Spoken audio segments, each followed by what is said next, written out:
Hello everyone, it's good to be back with you. Before I get started, I want to make a few announcements that I have here. I want to remind you about Madeline Strickland is still in the Huntsville Hospital. Joe Davis is at home under hospice care, so keep those two in your prayers. Also, if you're not on the Remind app, we ask that you would get with us and we'll get you set up so you can get all these updates that Andy is soon announced. Also, if you will, go to our website, centralchurchofchrist.Rainsville.com.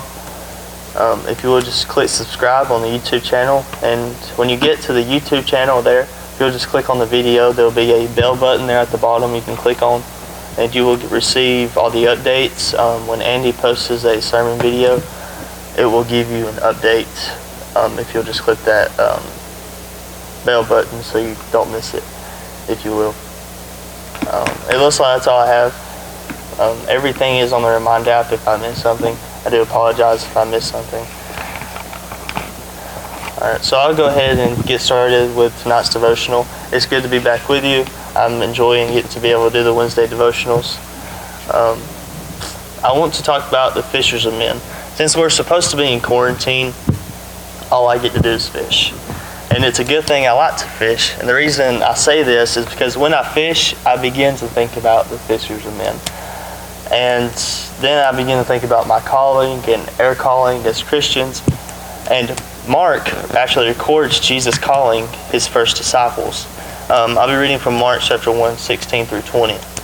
And it reads, "One day as Jesus was walking along the shore of the Sea of Galilee, he saw Simon and his brother Andrew throwing a net into the water, for they fished for a living. Jesus called out to them, 'Come follow me, and I will show you how to fish for people.'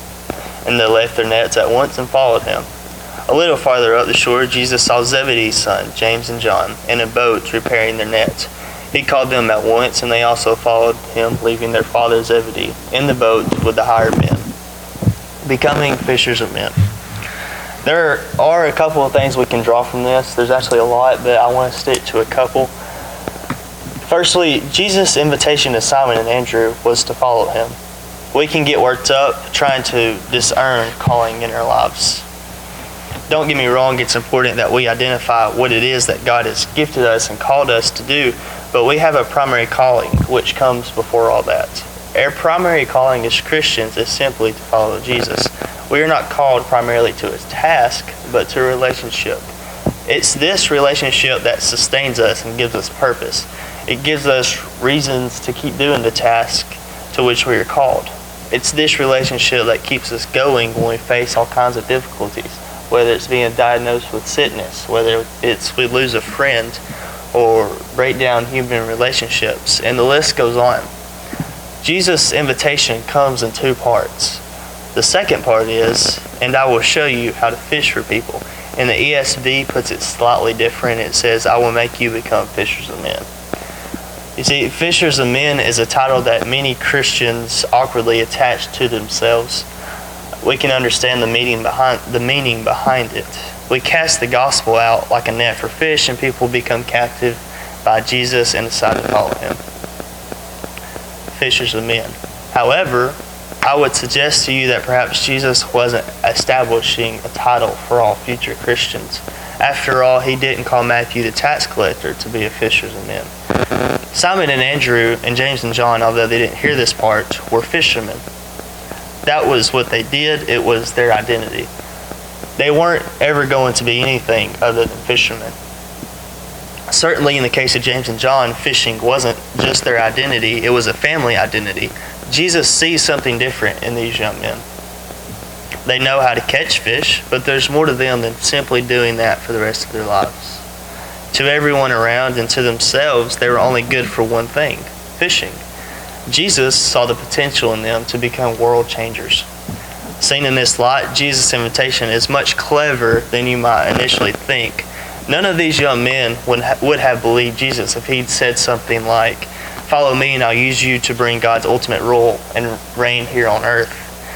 Jesus talks to them about what they know, and that's fishing, and uses it to give them a vision for what God can do through them.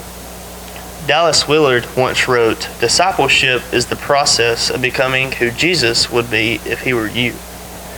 You might not be a fisherman, but you are something. What if Jesus wants to use you in whatever it is you spend your time doing to bring about the kingdom rule of God where you are? That's discipleship. And as we go about our primary call of following Jesus, we gradually become more like Him so that others around us can see Jesus in us. Discipleship is an adventure for us, just as it was for the 12. Sure, we are fishers of men, but we're not all good at fishing. That's what makes us unique, and that's what makes us different. And we all have a unique calling. And this all comes from me just fishing. John chapter 15, verse 16 is the verse I want to end with you tonight. It says, "You did not choose me, but I chose you and appointed you, that you should go and bear fruit, and that your fruit should remain, that whatever you ask the Father in my name, He may give you." And that verse 17 is just as important. "These things I command you, that you love one another."